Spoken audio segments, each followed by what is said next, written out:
All right. Good. Well, more serious than vegetables are for the weak. We need to talk about, and again, no apologies for review.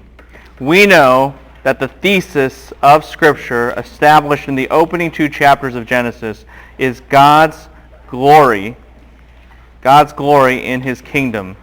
We understand that. That's the what. That's the what of what is happening. Okay? But there's a how that God will demonstrate that in light of the challenge of Genesis 3 in the fall, and that is Genesis 3:15, with God's preservation of a seed, which will culminate in one seed, the Messiah, that will crush the serpent's head. And we have seen that agenda fleshed out throughout history thus far. We have seen it fleshed out as God has preserved even before the flood, and I guess you could say the antediluvian period, pre-flood. We've seen that agenda worked out in the flood. We have seen that agenda worked out as God even restrains evil by raising up nations against nations, and with that then the need to raise up one nation to represent Him to the nations. And this idea of a nation that makes an international impact is absolutely vital. You need to understand that. Always, God had a plan that a nation would have impact on the nations, plural. That nation, singular though, is Israel, and God has been raising Israel up from one man into a great nation. And what you see in Genesis, and you cannot miss this, sometimes we do because we're going so quickly, but it's step after step after step as you take one family and you transform this family into a massive, massive nation, rich, wealthy, influential, powerful. Does that make sense to everybody? And they couldn't do that on their own. This has to be God. And so this is a masterpiece of God's work. This is God's artwork, so to speak, of His activity to increase the nation. And so whether they go to Egypt or whatever, they're building, all right? They're building. And so God really is at work. And let's just put it this way. There are 3 major things that at least I want you to see in this. And the first way, and this is kind of all review so far, is that God has developed that foundation. He has developed the Abrahamic covenant. You guys remember the fundamental aspects of the Abrahamic covenant. What are they? Land, and then what? Seed, and then blessing. Excellent. And those are significant. It's not just random promises. They have a purpose, and we've connected it. For example, I already mentioned that this land promise is going to be related to Eden in the end. And that the seed promise not only talks about a great nation which will make an international impact and give God among, but culminate in the what? Seed of Genesis, what passage? 3:15, to conquer the serpent's head. And so this is important. This promise shows that the Abrahamic covenant connects with creation. It connects with Genesis 3:15. It connects with the reversal of Babel, because unlike Babel, where they try to make a name for themselves, God will make a great name for who? Abram. Do you guys remember this? And so, this is anti-Babel. Blessing. Well, the blessing connects to creation ultimately, but with a pit stop where? In the what covenant? The Noahic covenant. Because in the Noahic covenant we have the promise of what? What does the word Noah mean? Rest. We have the promise of rest, which is linked to blessing, because like Adam, what did we have? We had the commission, be fruitful and what? Multiply. And so, we have all of this going on in the Abrahamic covenant. All of this is being further developed. In fact, with the seed, for example, we have development. Do you remember a guy named Melchizedek? Excellent. And he's a king and priest. And so we know, hey, this seed, he's going to be a king and priest. We know this guy is going to be associated with what city? Anyone remember what Melchizedek is associated? Yeah, Salem, which is also known as Jerusalem. Yes? We start to formulate the blueprint for who this seed is going to be. God is elaborating. He is developing these Abrahamic covenant promises. That king, and we can go with this also, relative to Genesis 17, where God says to Abraham, kings will come from you. Do you remember that? Kings will come from you. Okay? And so we have this whole development. We have this whole development of what it means to be, to have a seed in a great nation. We have development of the land promise. We have development of even blessing, and more on that soon enough. Okay? So, throughout this narrative, we have seen that God says, hey, here are the promises, but let me flesh them out. Let me show why they're so powerful. Let me show why they are so significant. And this formulates the values that Israel has. Its core ideas. Its core mentality about those ideas. It's all about that Abrahamic covenant. And really, everything is connected with the Abrahamic covenant. Second, I said there were three things, so that was the first. Here's the second, if you're trying to get your mind around something. Simultaneous to all of this, God is testing Abram's what? Faith. Now, we've seen that, haven't we? And on one hand, is Abram passing every single test? No way. No way. It's very important for us to understand that. Abram is not perfect. And the Bible doesn't try to portray him as perfect. By the way, that is a mark of realism in Scripture. In ancient Near Eastern texts, you never hear about anybody's failings. Because failure is a sign of what? Weakness. And why would you ever want to admit your weaknesses? But in the Bible, we admit weakness. Because it's the truth. And it's reality. And it points out there is only one person who's perfect. And it's not a man, it's who? It's God. So Abram fails. He does not always believe God about the land. That's why he goes down to what country? Anyone remember? Egypt. He does not believe God always about the seed promise. That's why he sleeps with, anyone remember the lady? Hagar, and has a child. Anyone know the child's name? Ishmael. His faith falters. And on one hand, this is important because we need to acknowledge this. We need to acknowledge that Abram wasn't perfect. We're not perfect. We're not better. But on the other hand, here's what you need to see. God is in the activity of developing Abram's faith to what it should be. God is developing Abram's faith. He is cultivating it to be what it should be. That's the process of testing. When you are tested, when you are tried, when you are stretched, you are moved to the position where you should be. You are pushed to where you should be. And so we have seen that God is pushing, Abram's faith forward, because that also is one of the key values for Israel. And if God has invested so much time and he desires faith to be of a certain kind of nature, then Israel needs to have that kind of faith. God has shown that as part of their foundation. Does this make sense to everybody? So, here's the third thing. Not only does God develop the entire theology of the Abrahamic covenant, not only throughout this way and alongside of this is God testing Abram's faith to grow it to where it should be and must be for all of Israel, as Paul will even pick up on. Here's the third thing then. Then that means God is advancing his plan. His plan for the Abrahamic covenant, his plan of Genesis 3:15, his plan of the Noahic covenant. He's advancing all of that forward. He's moving all of that forward. Every event is an event that advances and develops that plan toward the end. And so that's exactly what we've seen. That's exactly what we've seen. We've seen God build up the land promises. We've seen God test Abram about seed, and within that, it's moved to chapter 20. And that kind of, I rushed through at the last class and made allusion to it in the quiz. But the repeat act of Abimelech taking Sarah, that kind of action is significant because why in the whole wide world would a young guy take a very, very, very senior citizen thinking that she's beautiful and thinking that she can reproduce when she's a senior citizen? Does this make sense to everybody? And that's what the text is raising up as a question for us. Why? Why repeat this incident? We already know God's faithful. You already presented that, Moses, when Moses went down to what country again? To Egypt. You don't need to say this again. And even more, well, now that you mention it, since I'm thinking about why you're repeating it, Why did this happen again years and years and years and years later? Do we know exactly what happened? Could it have been that Sarah was miraculously, shall we say, preserved in her youthfulness? Sure, that could be. She didn't age. Could it be that God regenerated her and made her young again, kind of like supernatural oil of Olay or something like that?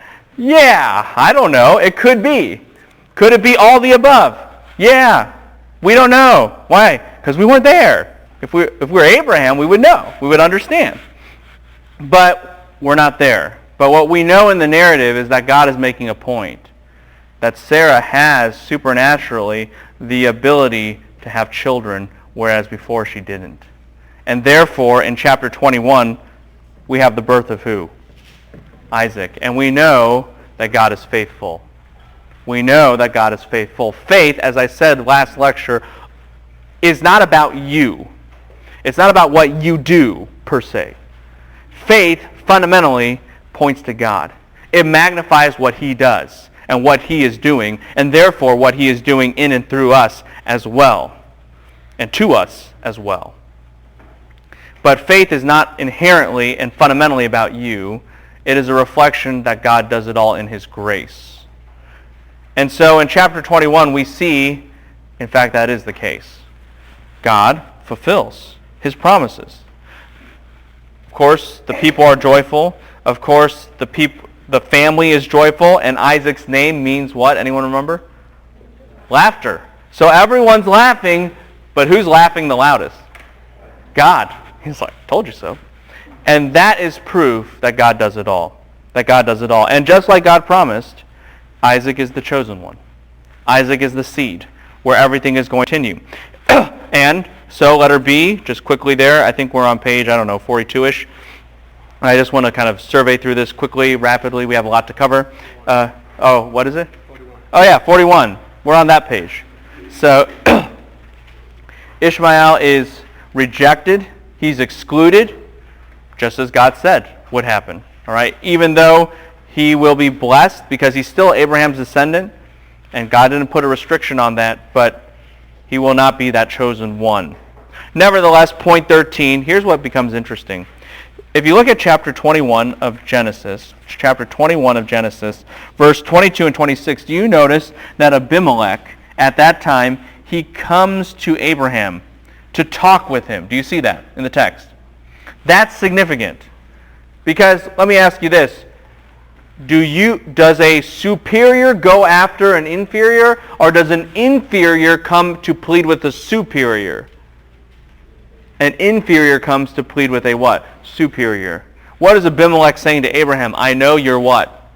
Better than me. I know you're greater than me. Already, by Abimelech seeking Abraham's help, it is showing this. Abraham is becoming a great what? A great nation and a blessing to other what? Nations. That's already starting to happen. Abimelech begins to regionally recognize this. And for that very reason, letter B, there is the founding of this place called Beersheba. Okay? Beersheba is a place which means the well of oath. Well of oath. There's a well there. In fact, if you go to Israel, when you go to Israel, you must go to Israel. You should have already applied last year for that when you were born. Okay, anyway, so before the foundations of the earth. Well, that's actually true. If you go, that was already settled. So but you can go to Beersheba and see the well. All right, and the reason that well is significant is it shows that Abraham has water rights over the land. That's important. Abraham has water rights over the land. Now, that's not the same thing as you owning the land. Let's be clear. It's not the same thing as you owning the land, but it shows that you have total influence over it, practically speaking. Here's why. Because what happens if you don't have water? You die. So if you control the water, you control what? You control the land. Does this make sense to everybody? But you don't own it. It's like you in your dorm room. Do you own your dorm room?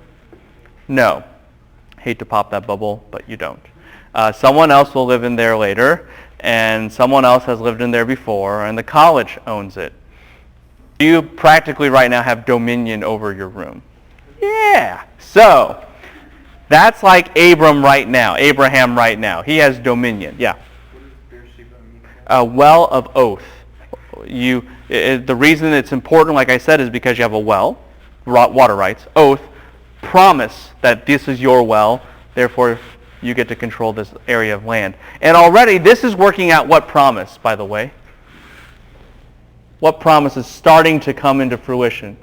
Land, seed, or blessing? With a land, right?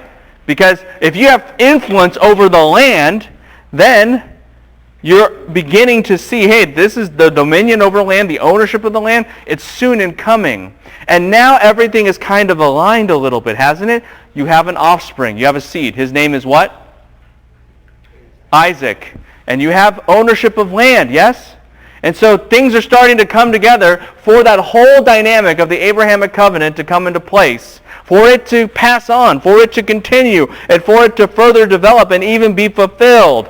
That's why it is so important to see how everything's coming together. And now, next page, the test happens. Quick question. Yes? Is there a significance like having Isaac born and then Abimelech coming to him? Yes. So that you have, hey, the covenant can continue, and the covenant is coming together. Abimelech like recognize the theology of that? No, not necessarily. Okay. But Abraham would. Okay. Abraham would, and we do. And so we start to know, oh man, everything's coming together. The whole plan is starting to work. That's when you're tested. That's when you're tested. If you had a son and the whole plan fell apart, then you're like, well, I'm glad I have a son, but it's not really that important. I mean, he's important, but relative to history, it's not that important. But everything now is on the line. And that's why God tests when he does. Does this make sense? It's not just the emotion of losing your own son, which would by itself be massive, yes? It's also this. Will you believe that God can fulfill everything if you lose everything? Does that make sense to everybody? Will you believe that God can fulfill everything when you lose everything? Do you trust God that much? This is the ultimate test of faith, yes? That God can do it all in spite of every single odd. Does this make sense to everybody? And do you remember me telling you from the very beginning that this section about Abraham's faith began with a Hebrew phrase, go, and it concludes with that same Hebrew phrase? Do you remember me saying that? We're there. This is the final exam for Abraham's faith. This is the ultimate test in Genesis 22:14. Yeah, go ahead. Have you intended to escape the Ishmael's details? Oh, in letter B of the previous one, you mean? Like we didn't talk about it and we just skipped it. I don't know whether you intended to skip it. Oh, yeah, we just have to keep moving on. But you just need to know that even though Ishmael is excluded, even though God will still yet bless him and make him a mighty nation to be faithful to Abraham, but he's still excluded from that chosen line. So with that, there are no backup plans, right? You don't have Lot. You don't have Ishmael. You only have who? Isaac. He's it. And that's what makes point 14, chapter 22, all the more difficult. Now, there's a joke that the rabbis tell about this. Look at chapter 22, verse 1. We see that God is going to test Abraham. That's what the text says. He's going to test Abraham. We see that in 22, verse 1. But here in verse 2, here's what God says to Abraham. He says, take your son. And the rabbis say, see, son. Could have been any one of them. I mean, Ishmael's still technically Abraham's son. So Abraham might say, well, God, I got two of them. Your only son. Well, that's a little harsh. I mean, both of them are really only in the sense of most prized. Whom you love? I love them both. Isaac. Oh, that one. And there is some truth to what the rabbi's analysis is. This is dramatic. This is dramatic in nature. This is reminding Abraham, your son. You're the one in whom everything is going to fall on, your only son. This is the only one that will be able to bear that promise, the one you love. You have a connection with him. That's Isaac. That's who Isaac is. He's the covenant bearer. He's your son. He's the love of your life. Are you willing to give up everything? Your own family and your entire future and the world's future, just to trust God. Just to trust God. And we know what happens. Letter B, they go. In fact, you just need to jot this down because we don't have time, sadly, to get in depth with this text. It just pains me. But you just need to see the key word of this text is go. He went. He went. He went. Or walked, or however your version translates it. And you say, why is that important? Because this is a journey, yes? This is a journey. And the question is, will Abraham have a faith that perseveres all the way through that journey to where you need to be? Because that's the nature of faith. It inherently perseveres. It inherently perseveres. It trusts in God, and it is an enduring trust in God that will facilitate one's perseverance by God's strength all the way to the very end. By the way, there's another aspect to this as well, and you need to jot this down. It's not just an enduring faith, but the geography of where this takes place is significant. Where does God command Abraham to go? Anyone know? Verse 2? Mount Moriah. You need to know that. Do you guys know what's built on Mount Moriah years later? The temple. Do you think that's just an accident? You think God's like, oh, this is a good spot. Oh yeah, Abraham sacrificed Isaac around here a long time ago. Well, what a coincidence. No, this was planned, yes? That one sacrifice that almost happened would become a sacrifice that what? Happens in the sacrificial system on the temple, yes? Which then becomes the sacrifice that happens in the end when a father sacrifices his own son, yes, for the people. Geography matters, yes? God is laying down here all the elements that you need to know for the rest of his plan. No detail is insignificant. By the way, Jesus dies, anyone know? Where? Like what city? Jerusalem. It's not a trick question, okay? Now, within Jerusalem, if you actually pinpoint the location of his death, it actually is parallel. Here, let me draw it. It is, where'd you go? Oh yeah. It is actually parallel with the temple mountain, so to speak. So if Jesus died here, and the Temple Mount's here, that's where they were killing the lambs, right there. Does this make sense to everybody? And anyone know what time of day Jesus died? I mean, like the hour? Which is what time? I mean, yes, it is the 6th hour. Amen, amen. What time is that in American? 3 p.m. Okay? 3 p.m. You know why that's important that he died at 3 p.m.? You're like, because it's time? Yes, that's true. Okay, fine. But why 3 p.m.? Why not 2:30 or 2:45 or 7? 3 p.m. is when the Passover sacrifices would begin. Now do you understand what's going on? He times the death of one so that the death of other would interpret that death. Does this make sense? Go ahead. Because that is when the Passover sacrifices would begin. So here is the Lamb of God slain. How do you know that? Because the lambs were also being slain at the very what? Same time. The juxtaposition. Okay? The distance between this and this is not that far.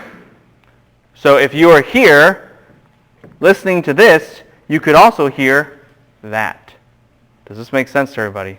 And it would be the perfect scene to communicate to you what God intended for this moment, what God was ordaining in this moment. And don't lose the connection now. We said Abraham nearly sacrifices Isaac where? On Mount what? Moriah, which sets up for the temple, which is built on what?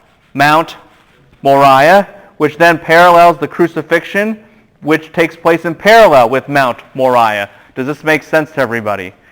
This is theology in the making. In other words, what is going on in Genesis 22 and the theology there is connected with our Lord's own death. Our Lord's death fulfills that theology. Does this make sense to everybody? Now, was Moses saying here, hey, Jesus is going to do this? No. But what is he doing? He's saying, here's a theology, yes? And the rest of the Bible says, let me explain where this theology goes. Let me explain the consequences, the ramifications of this theology. Does this make sense to everybody? So if you don't know the theology, you won't understand the consequences, yes? So theology right. And that's what we need to do in Genesis 22. Here is, and by the way, it still revolves around faith, doesn't it? You always know by grace through faith alone. I mean, that's already found in Genesis. And so Abraham must believe. He has this enduring faith that takes him to this journey, to this very, very significant place in God's plan. Everything is perfectly designed and strategized. And Abraham does have faith. Okay? Abraham does have faith. Look at chapter 22, 4 through 6. Chapter 22, 4 through 6. You know, he's lifting his eyes. He can see the place from afar. Will he continue there? And he has these young men with him, yes? He has these young men with him. And what does he tell them? What does he tell these young men? Okay, what does he say? Stay here, all right? And what else does he say? We will what? Verse 5. We will go, and we will what? We will worship, and we will what? We will return. Key word? We. Why? Because if you're a smart cookie, like Abraham was, you would have technically said, well, young men, we will go, we will worship, and I will come back. Sorry, Isaac. But it's not that. It's what? We will return. When the book of Hebrews says that Abraham believed that God was able to raise Isaac from the dead, now do you see why? Because he knew, even if I kill my son, I know we will come back. I will lose it all to gain what? It all. And I believe that. Not because I have this nice idea of belief, but because I know the God who can do this. Yes? And so, they go. And Abraham's faith is what it should be. And it continues to endure. And it's kind of hilarious. You're like, this is not hilarious. Okay, but yeah, it is kind of funny. So in the next letter D, and I have to say this because it is so funny. So Isaac says to Abraham, we got the lamb, we got the fire, we got the wood. Where's the lamb? And verse 8. What does Abraham respond? This is pretty funny if you actually stop and think about it. God will provide the lamb what? For himself. Keep reading it. Don't stop. He will provide the lamb for the burnt offering what? Now, there's two ways you can say this and read this. Way one is, God will provide the lamb for the burnt offering, my son. Or, God will provide the burnt offering and the lamb, son. See the difference between the two? And already Abraham is cluing in Isaac what? You're the sacrifice. You're the sacrifice. Now, this is important because what you start to realize as they continue to go is that it wasn't just Abraham who believed, although that is the focus because he becomes the foundation, that paradigm for that value for Israel, yes? But who also believed then? Isaac. You have to understand that contrary to Flannel Graph or VeggieTales or whatever you're watching as a kid, Isaac was actually an older man by this time. Some people estimate that he was in his 20s, maybe even in his 30s when he went up. Yeah. Sorry, I'm just curious. How did people figure that out? Because we know when Sarah died, which is in the next chapter. More on that in a second. That's also a joke. I mean, it's not a joke. It's very serious that she dies. But there's a joke the rabbis tell about that to deal with the pain, I guess. But anyway, you'll see when we get there. And in light of that, it seems like she dies right when they come back. Which then, if you know how old she is, then you know how old who is? Isaac is. You see how we can trace that? Does that make sense to everybody? Now, if Isaac is at all that age, if he's older, about your age, maybe older than you, if somebody told you, I'm about to sacrifice you, what would you do? Especially if the guy's over 100. Run, defend yourself. Like, hey, old man, God might have regenerated mom, but not you. Boom, boom, boom. It's over. But he doesn't do that, right? He keeps going, yes? And so the emphasis is on Abraham. Don't miss that. But implied, who also had to have some tremendous faith? Isaac. Like father, like what? Like son. Like all sons should be, if you're a true son of Abraham. Yeah? And so they go to the end of the journey, and and I think we're on the next page now, you know what's going to happen.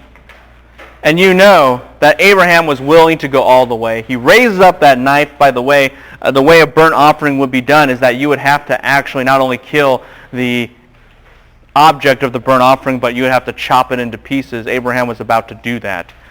Just to think about that, wow, what sacrifice, what faith. At that moment, what does God do? He calls out and says, stop, which is good, because if timing's everything there, for sure, and only God could pull off that kind of timing. And what does he say to Abraham? I mean, how does he address Abraham? Verse 11 of chapter 22. What does he say? Abraham, Abraham. Says his name how many times? Twice. It's important. Watch out for the double call, which is what I term this. When you say somebody's name twice, it's significant. I'll give you another example. Saul, why are you what? Persecuting me. You start to realize these repetitions are not incidental. They are not coincidence. That's significant. And God says at this critical moment, I'm going to call your name twice because I'm about to do something amazing with you. And God now provides confirmation. He says, because you believed, I know that you believe in me. Letter G. And so he swears by himself the highest oath, and he swears that the Abrahamic covenant will continue. And furthermore, this is very important. Someone read chapter 22, verse 18. In your seed all the nations of the earth shall be blessed, because you have obeyed my voice. Okay, everyone hear that? In your seed all the nations will be blessed. This is where officially it's not just your son, it's not just your offspring or descendant, it's what? Your what? Seed. This makes the explicit connection between Abraham's offspring, his children, with what promise? The promise of Genesis what? 3:15. That's yours, Abraham. I put everything in this Abrahamic covenant package. This is yours. This is part of your family heritage. This is how I'm going to use you. By the way, you know what's interesting? If you look at chapter 22, 17 and 18, here's what you're going to see, a tension. On one hand, you're going to say, hey, if God's multiplying your seed like the stars, they got to be more than one, yes? But here's what's interesting. In the next phrase, do you see how it says, the seed will possess the gates of, anyone know the next, what does it say? Does it say their enemies or his enemies? Their enemies. Their enemies, it's wrong. It's his enemies in Hebrew. His. Very clear, very obvious. Why? Because out of the many that will come from the seed, God will raise up how many? One to conquer them all. This promise reiterates what's going on in Genesis 3:15. Does everyone see that? Does everyone understand that? Okay, that's what's going on there. And so God confirms all of the promises, and the seed is preserved. In fact, it goes beyond that. Letter H, chapter 22, verses 20 through 24. Abraham at this time receives news about family and about how his family has some daughters. Why is that important? Because God is showing it's not just Isaac. I'm going to continue this promise, what? With Isaac's offspring, yes? He can get married. He can have children. The line can continue.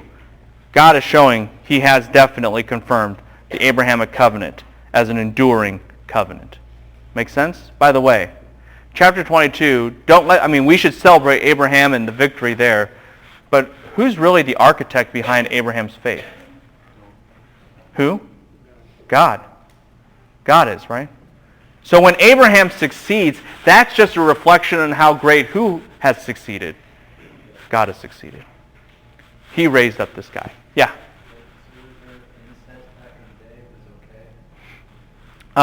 Well, at this point, incest is not okay. Remember Lot and his daughters. But this is a more distant relative. Yeah, so it's not like they're brother and sister or something like that. Yeah. Yeah, it's a distant relative. Quick question. Can you Huh? go into like the, he has the things before he believes in the creator and righteousness, and then also here, he's like, if you obey, and can you kind of like draw the line that's not like kind of like workspace or anything like along those lines? Yes, what we have is what I would call a faithful faith. So that might be the best way. It's a faith that is faithful. It's a quality of faith. And if you have that faith, really God working in you then that will produce actions. And so Genesis 22 is just the culmination of a faithful faith. It's the fruit that is produced from a faithful faith. And so that's not works-based. That's all based on faith. But a faith that is true will produce evidence that only vindicates that faith was legitimate to begin with. And that's the logic of Romans, and that's the logic really of James. That's the logic of James. Thank you. Yeah. Point 15, death of Sarah. So after this epic moment, Abrahamic covenant is online. The seed has been solidified. Genesis 3:15 is now incorporated into this covenant officially and visibly and explicitly, and everything is moving forward. You have a tragedy, which is the death of Sarah. And yes, the rabbis do joke. Anyone can guess why Sarah died in their minds? Oh, like Isaac told her what happened? Yeah! It's like, hey, sweetie, how was the trip? Oh, it's good, Mom. I barely got home alive. Oh, I know. I've always heard that. No, Mom, really. Dad was going to kill me. Yeah, sure. No, honey. That was my job on this trip. God told me to kill Isaac. I didn't want to tell you because I thought we'd come back anyways, but now you're dead. Okay, so so that is kind of the rabbi's logic behind what happened. And to be fair, in the text it seems implied that this does happen very soon after chapter 22. That chapter 23 takes place without much time or gap between from chapter 22. And so Sarah dies. And of course, Abraham, being the loving husband, wants to bury her. But to bury her, that means you need to own what? Land. You got it. Remember before, Abraham had the water rights. That means he had influence, but he didn't have what? Ownership. See the difference? Now he needs to own land. And the reason he wants to own land, because that is also an act of what? Faith. I'm going to put my money where my mouth is. Yes?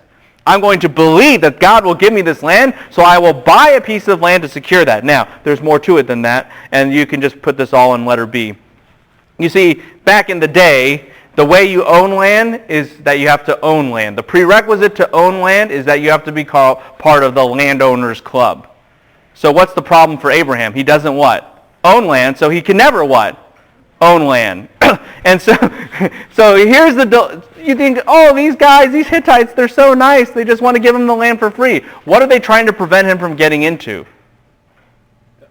The owners club. Yeah, they're like, you can have this for free. You don't have to own it. He's like, no, I want to own it. They're like, no. You don't have to do that. You shouldn't be in this club. That's what they're trying to do. Are y'all with me on this? And he's like, I want to be in the club because I want to own this land because I'm going to own this land because I believe God. Yes? Does this make sense to everybody? And so, how much did they charge the guy in the end? Anyone see in the text? How many shekels? Well, find the amount. 400. Verse 15. 400 shekels of silver. If you're like, is that a lot of money? Let me put that in perspective. 400 shekels of silver can buy an entire territory of land. Not just a burial plot. I mean, we're talking about like acres. Acres and acres and acres and acres. Like approximately, what is that section going to be? Yeah, like 50, 60, 70, 80, no, more than that. No, maybe like 150 square miles of territory. Does this make sense to everybody? 400 shekels of silver, to put it in modern day perspective, would be in the tens to 20 of millions of dollars for a burial plot. This is what we call a what? A ripoff. Yeah? How much do you want for this small plot? I mean, it's a decent-sized plot. I mean, it's probably like the size of this building. Yeah, we'll take 40 million. 40 million. Okay. And Abraham plops down the money. Now, on one hand, what does this show about Abraham? He's got now what? He's got some what? He's got some money. Yeah, I was like, give me a loan. But no. And that shows that God is making him into a what nation? A what? A great nation. But on the other hand, what is Abraham showing? I believe. I believe God will give me this land. So I'll buy this land for my wife. And I will be buried here to show that I own this land and this is my land. Much different than before when he ran off to Egypt, yes? He's changed. And so now he has secured the land. By the way, in chapter 23, verses 17 through 20, do you see that? Letter C, official deed record. Do you see that? That's actually a copy of the title deed. That's actually a copy of the title deed to that land. You have it in the Bible. Why? Because that shows that God really is working out, and Abraham really did believe what promise of the Abrahamic covenant. The which one? The land promise. The land promise. All right? Well, so we've got land. We've got land. It's secured. It's guaranteed, and Abraham is about to leave that legacy. But speaking of leaving legacies, he needs to make sure it's not just the land, but also who? The seed. Yes? Isn't that the next aspect of this promise? Point 16, next page. Seed promise. Seed promise. All right? Now, Abraham is going to get his servant to come to him. He says he's old, and he needs to find Isaac a wife, but he says this to Isaac, and this is he says this to his servant, and this is very important. Two things. Never let Isaac leave this land. It's very dangerous if you do. How does Abraham know that? Because from experience, like, don't let him do what I did. I'm dumb. So don't do that. Second, don't marry a Canaanite. Don't let him marry a Canaanite. He recognizes the Canaanites are such pagans that they will cause Isaac to drift away from the Lord. You need to know those two things because they will become important throughout the rest of this narrative, or really throughout the rest of the book of Genesis. Don't leave the country. Don't marry Canaanite. Those are very, very dangerous things. Point B. So the servant says, okay, I'm going to go. So he goes. And in chapter 24, verse 10, how many camels does he have? 10. Yeah, it's not a trick question. It's in the text. It says 10 camels. So he had how many? 10 camels. And the question you should ask at this point is what? Why? Why does the Bible mention that he has 10? Could have just said he had camels. That's fine. He has 10. Now, obviously this shows his wealth, but there's going to be something more to it than that, and you know what it is. What does a servant want? What does a servant ask God? Based on your love for Abraham. That's so important, isn't it? Remember how God and Abraham have a personal relationship? We talked about that with Sodom and Gomorrah. Do you remember talking about that? The servant has seen that. And he knows you are a God who doesn't just love people to use them. You actually love people. You care about them. And so I'm appealing to you based on Abraham and for your servant Abraham, show me a sign of who I should bring home for Isaac. And what's the sign? You guys know this. The lady's going to what? Bring water not just for me, but for the what? Now you know why there are how many camels? 10. Because that's no small feat. Anyone know how much an average camel can drink of an ancient Near Eastern variety? Gallons. Okay, that's true, but people can drink gallons, okay? We're looking at 30 gallons per camel. Easy. 30 gallons per camel, so 10 times 30, critical thinking and problem solving, what? 300. 300 gallons. Now, before you're like, well, that's easy, just turn on the spigot and 300 gallons. How do things work back in those days? You have a what? A well. Can you just draw 300 gallons? Like, here's a 300-gallon vat. Whoop, whoop, done. No. Average container size of ceramic pottery that would hold water. Let's be generous. It might be like 2 to 3 gallons. So how many trips would somebody have to make? Let's say 3. How many trips? 100 trips. Just carrying water. And what gets even more interesting is that certain wells at that time, they weren't just a hole in the ground, they were actually connected with a reservoir underground. So you have to go down these steps, get the water, and then run up the what?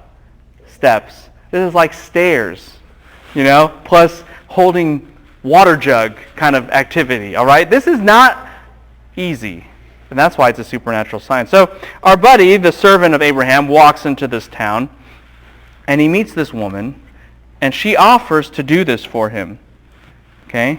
And so, you have this reservoir underneath. Here's the water, and here's a camel. Okay, that's a camel, just one of them. And here's the trough or whatever. And here's the dude looking. And what does she do? Look at chapter 24, verse 20. What does she do? What does the text say? Quickly emptied her jar into the trough and ran back to the well to draw, and she drew for all his cameras. What did she do? She didn't just empty it. What was the main action? She what? She ran, presumably for the entire time. How many trips again? How many? 100. Whoop, whoop, whoop, whoop, whoop, whoop. 100 times. Up and down the stairs. I mean, look, I'm not an athlete, but by like time 1, I'm dead. And this woman is just like 100. She's Allison Felix, or something. I mean, she's just like, whoa, incredible. And this is the guy. He's like, what? This is amazing. Like, okay, sign granted. That was pretty clear. Sometimes you have trouble reading Providence. Not in this case. She just entered her jar. God miraculously does provide, doesn't he? And so the man, here's what's even cooler than that. She's the close relative, or the decently close relative, not like intimate relative, but close relative to Abraham.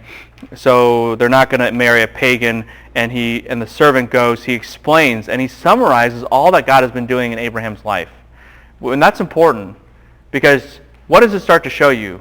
When God is ministering to Abraham, everyone around him sees that and understands the theology, yes? Abraham is designed to have an international what? Impact. That story is being spread. The truth about God is being spread throughout countries already. And you know the story. Dad wants to keep Rebecca home a little bit longer, yeah? But what does Rebecca say? I've got to what? I got to go. She believes in God's plan. She believes in God's plan. And therefore, the plan is advanced. The plan is advanced. And by the way, isn't it interesting? Look at 24 verse 60 with me really quickly. Someone read it, please. They blessed Rebekah and said to her, may you, our sister, become thousands and tens of thousands, and may your descendants possess the gates of those who hate them. Okay, everyone hear that? Have you heard that phrase, may your descendant possess the gate of his enemies? Have you heard of that before? Yeah, that was what God said to who? Abraham. And now they're saying it to her. Why? Because they know that she will be the one that continues the plan of Genesis what? Genesis 3:15. You got it. Everyone see that? God's plan is moving forward. Why? Not because of human intervention, but because of God's miraculous, providential, supernatural work. Letter D. Isaac marries Rebekah. Oh yeah, go ahead, John.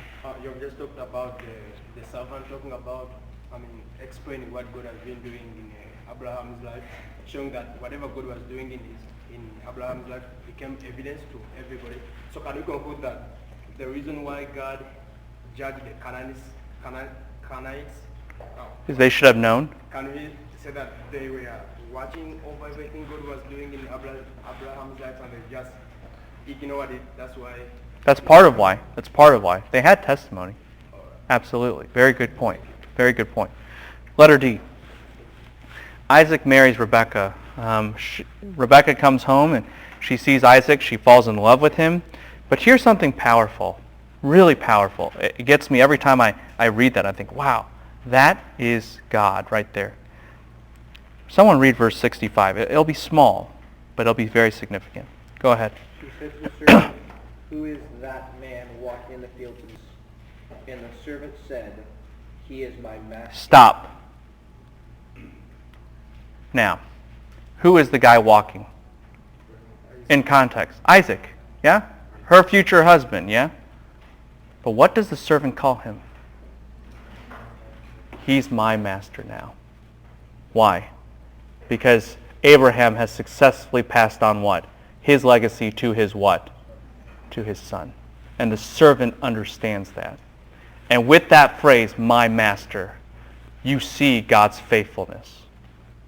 God won. He established a foundation in Abraham, and he successfully passed on that foundation to who? To Isaac. And the servant's words capture that so powerfully. Well, with that in mind, next page. Abraham dies. He has an additional marriage, and he takes another wife, has more children. However, while Abraham, letter B, gives his children, all of his children, a gift, they all receive a form of blessing, but there is only one that possesses land, seed, and blessing. It is the one that the servant calls master. That is who? Isaac. And so the legacy is going to move on. Letter C. All right. Well, let's keep going. Point 7, generations of Ishmael. What we see here is that God continues to winnow down the line. It's not just any of Abraham's kids, yes? It's not Ishmael, but it's who?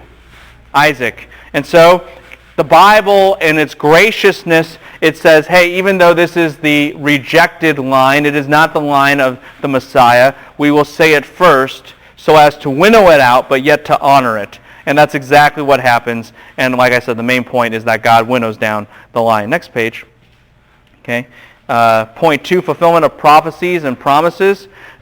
Here's what's interesting about Ishmael's line. You will see that it will talk about how princes and kings come from Ishmael's line. Why is that important? What did God say the seed would be? A what? A what? A king. And God said in Genesis 17, you need to remember this, kings will come from you. Kings will come from you, and kings do. Kings do. This is already an evidence that God will do something even greater in the chosen line itself. But also in fulfillment of prophecy, God said about Ishmael, because Abraham sinned, this one will be in opposition to the chosen line. Yes? And that's exactly what happens. Letter B. Questions on this? Keep moving. Point 8, I guess. Here's the main point. Here's the main point. This is the second stage of God's development of the Abrahamic covenant, the foundation of Israel. What we have so far is the foundation of the Abrahamic covenant plus the idea of faith. Yes? That is absolutely foundational. It is pivotal for the values of Israel. Y'all with me on this? That was established with Abraham. Now we're building with Isaac, Isaac's generation. And what you're going to see is two things. That God is present and that he fights. And that he fights for Israel. That's the main point. God is present and that he fights for Israel. Now, we don't have tons of time, but I want to make sure that you understand this. How do we know that this is happening? Here's what you need to look out for. Look for the preposition with. Look for the preposition with. Over and over and over in the biblical text, it's going to say God was with him. Because the Lord was with me. Because God was with you. Because God is with. God is with. God is with. God is with. In fact, if you do a statistical analysis of with, just the preposition in Genesis, you're going to find out that it kind of looks like this. Bar graph. And then all of a sudden, you're going to have like a peak like that. And this is the generations of Isaac. Why is there that spike? Because that's the main point. God is present. Does this make sense to everybody? That is what is going on in the text. Watch out for that. All right? Watch out for that. So, we need to understand that Israel is going to believe in God, a God who is present and fights for Israel. That is part of their value system. So, with that in mind, let's talk about what goes on. Letter C, exposition. Continuing the chosen line. Okay, continuing the chosen line. Chapter 25, 19 through 26, barren motif. The idea is that Rebekah's barren. Have you guys noticed that? And have you noticed, and this will be important for later on, that there are quite a few barren women in the Bible, women who are not able to have children, but God miraculously intervenes, and they have a child who's a very important child. Yes? That's going to be important. This is no exception, and so her children are going to be significant. Now, you have twins in the womb, yes? Jacob and Esau. And Jacob is already kind of what with Esau in the womb? He's wrestling. That's going to be a very important idea. Jacob is always a wrestler. He's always a schemer. He's always a supplanter. Okay? In fact, that's what his name even means. He is a tricky one, a conniving one, a struggler. All right? This is going to be important. And in the womb, God has ordained that the older shall what? Serve the younger. The older shall serve the younger. God has ordained this to show his sovereignty. Typically, the older one always gets the benefits, but God reverses this intentionally to show, I'm in control. I make the call. I make the choice. So that's what he's doing here. And destinies are set. Next page. Okay. Now, it's not just that destinies are set by God, but they are then fleshed out. And you guys know the story. Jacob is one way, and Esau is another. Jacob is kind of a farming kind of guy. Esau's a hunter, and Esau comes exhausted one day and says, give me some food or I'll what? Die. And what does Jacob want? Birthright. Now, birthright isn't just that you get stuff. Birthright is the right to continue the family heritage. Birthright is the right to continue the family heritage. What is the family's heritage? The what? The what covenant? The Abrahamic covenant. Jacob says, I want that. I want that. And Esau, what? He doesn't care. And already you start to see a spiritual disposition of the two. Esau is completely apathetic, if not cynical, of God's plan. Jacob, although he's a bozo in so many ways, there's something to work with here. There's something to work with here because he wants that.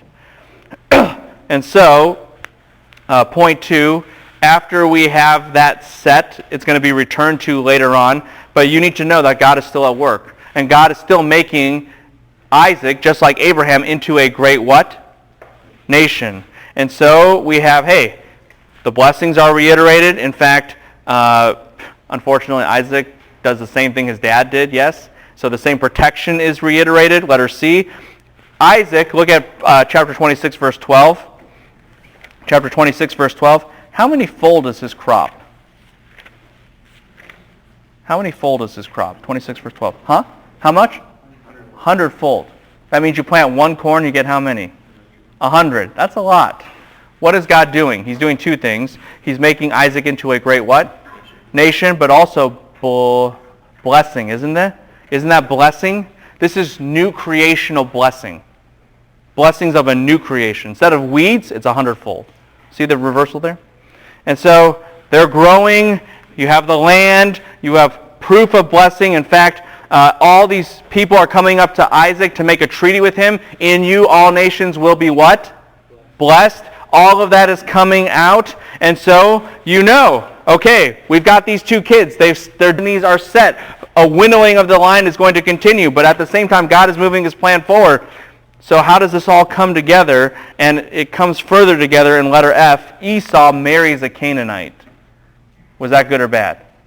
Who told the servant, never let my son marry a Canaanite? Abraham. Esau's done it. You say, man, this guy's getting further and further disqualified. Well, we need to get Jacob qualified. Next page. Next page. Here we have all that God is doing. God has already said the older shall serve the what? Younger. And everything now starts to come together. And it's interesting. It's interesting. Letter B, start there. Chapter 27, verses 1 through 4. Who calls who in this opening line of chapter 27? What guy? Isaac calls for who? Esau. Even though we know who should he call for? Why should he call for Jacob? Because the older shall serve the what? Younger. We know. The younger one's always been destined for this. So who's scheming here? Isaac. With who? Esau. And so they want to scheme. And guess what? Point C, who hears about it? Rebecca. And Rebecca's a runner. Right? She's like, Jacob, you're slow. I mean, I can do things a lot faster than you. And so she's like, Jacob, this is what you're going to do. This is a counter scheme, yes? This is a counter scheme. Everyone's scheming. Everyone's trying to manipulate to get their own way. And you guys should know the scheme. It sounds almost foolproof, doesn't it? Wear the hairy arms. Yes. Rebecca knows how to make a dish fast. I mean, she's fast food before it's fast and it's good and all that kind of stuff. And she knows what will make her husband happy. She's got it all planned out. She's thinking a mile a minute and she can do a mile a minute. And that's what they do. So they beat Esau, who has a way bigger head start. And the plan looks foolproof until Jacob what? What's the problem? Jacob, they didn't plan on something very important. What did Jacob do? He said, hey, Father, and what? What's the problem right then and there? His voice gives him what? Away. You think you have a foolproof plan. Oh, yeah. Then you talk. And then it's like, is that you, Jacob? No, it's Esau. You know, just a little thing in my throat. And plan could be over right then and there, yeah? And so here's the point that we see in letter D, verses 8-29 of chapter 27. Did their scheme really work in and of itself? And the answer is what? No. Who made it work? God. And this will be very important, and this is kind of the mantra that I kind of use for this. Jacob schemes, but God redeems. Jacob schemes, but God redeems. You need to know, they come up with lots of plans. They're all stupid plans. Okay? It's just hilarious. Bad. Hilarious fails. Okay? But the only reason they come true is because God is intervening. And so in the end, who gets the birthright? Who gets the blessing? Jacob. And whose plan also, but in spite of their own plan, and then also, next page, does Isaac and Esau's plan work? And the answer is what? No. So if you actually stop and look at it, nobody's plans work except for whose plan? God's. That's the whole point of the passage. No one's plans work except for God's plans. In fact, if you're like, but Jacob did get the birthright, Jacob did get the blessing, but Esau wants to what? Kill him. So he gets kicked out. So even that scheme, what? Fails. God will send Jacob away. Now think about this with me. What did Abraham warn against? Don't marry a Canaanite and don't leave the what? Don't leave the country. What is Jacob doing? He's leaving the what? He's in danger. He's in danger. He knows that. He knows that. The only way he's going to make it is not by his own skill, but by who? God. And so, yeah, letter G, Esau marries another woman thinking, hey, maybe that will solve the problem. Doesn't really solve the problem, just makes things worse. Point 4. We there? Point 4. God continues to develop Jacob. Like I said, Jacob schemes, but God redeems. And you need to know this. Bethel. Bethel. This is a very important place. This is what marks the beginning and end of this very important narrative. Do you remember me saying that Abraham had a beginning and end, like an initial test and a final test? Yes? Jacob will have this moment, and it surrounds Bethel. Anyone know what Bethel means? House of God. House of God. It means house of God. God's presence. Jacob, do you really believe God is present? And Jacob goes to this place called Luz, which is later renamed Bethel, and he has a dream. Anyone remember what the dream was in chapter 28? Stairway to heaven? Yeah, there's a stairway to heaven, and angels coming up and down. Yes? You remember that? Do you know why that's important? Because it shows, is God far away? Is he disconnected? And the answer is what? No. Remember what I said? What is the point of this passage? What is the point of this section? God is what? Present. And the dream tells Jacob and sets the precedent for Israel and the rest of the scripture. God is here. Sometimes pagans, modern or ancient, believe that God just disconnected from the world. He didn't care anymore. He was gone. That's not the case. Genesis 28 says he's here. He's with us. By the way, God is with us. Anyone know a name that means God is with us? Emmanuel, which means what? God is with us. And what does Jesus say in John 1? He says, you will see angels descending and ascending on the Son of, anyone remember? On the Son of Man. That's an allusion to this narrative. To show, I am with you. Just like God was with who? Jacob. I am with you. Bethel, did I say what Bethel meant? House of God? Because that's his presence, yes? Doesn't it all make sense in the light of the dream? And Israel's theology is yelling to the world, so to speak, proclaiming to the world, our God has not left. He is here. He has not abandoned us. And he has not abandoned this creation. He is here. And that's what God announces to Jacob. Does this make sense to everybody? Well, Jacob is still a what? A schemer. So Jacob, next page, I think, chapter verses 18 through 22, we there? This is what he does in chapter 20 through 22 after he announces, hey, I know, God's with me. So Jacob, verse 20, someone read it. This is hilarious.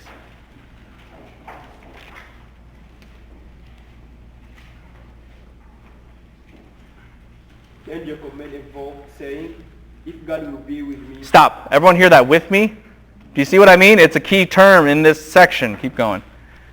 If God will be with me, and he will give me bread to eat and clothing to wear, so that I come again to my father's house in peace, then Lord shall be my God. Okay, stop right there. So what is Jacob basically trying to do? He's trying to leverage. He's like, if you take care of me and give me food, then I'll let you be my God.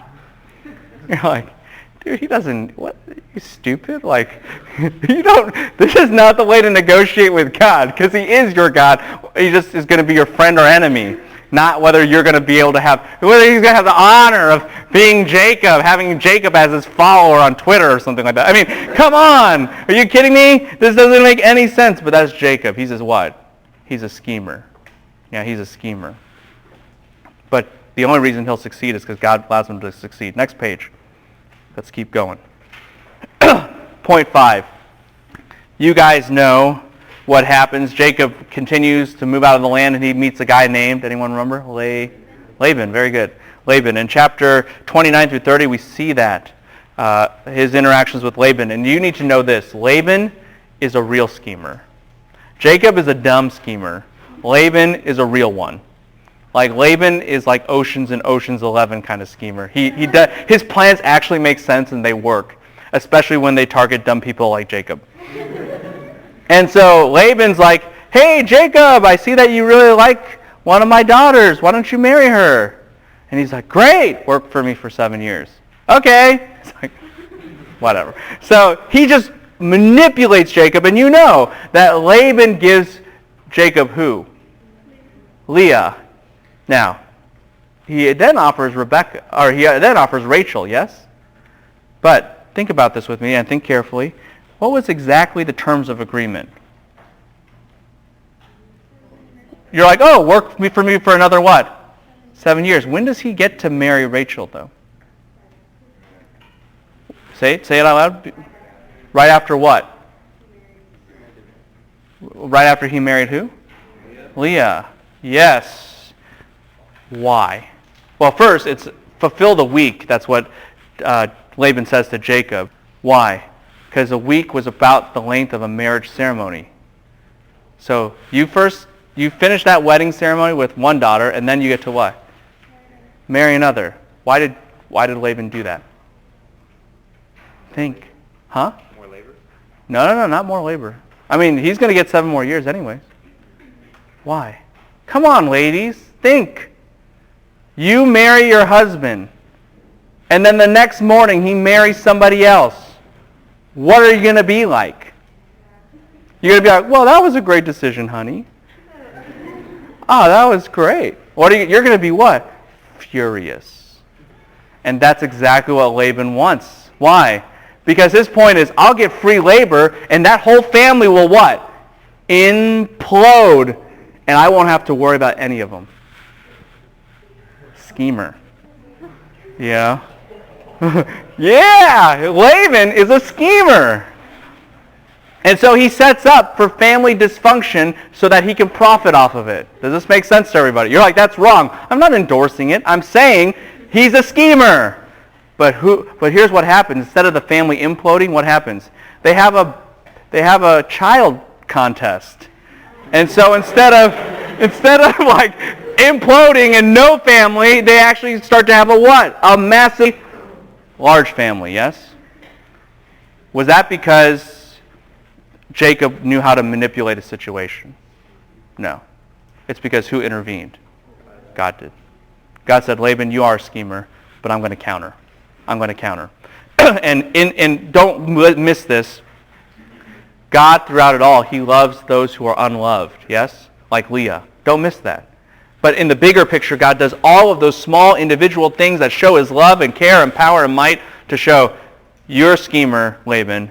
Jacob's not a real schemer, but he thinks he is. But I'll make him win because I'm with him. God is what? Present. See that? God is present. Next page.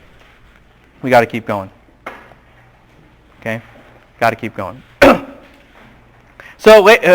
So after you get seed, after you get a big family, Laban's like, well, okay, that didn't work, but I don't know why, but I'm having an idea. So Jacob now has this whole speckled sheep thing. Do you guys remember that? And so you get all the speckled sheep. Here, you can have all these different kinds of lambs that won't produce any speckled sheep. Does this make sense to everybody? Laban's just tricking him over and over again as he goes through this. And what does Jacob do? Do you remember?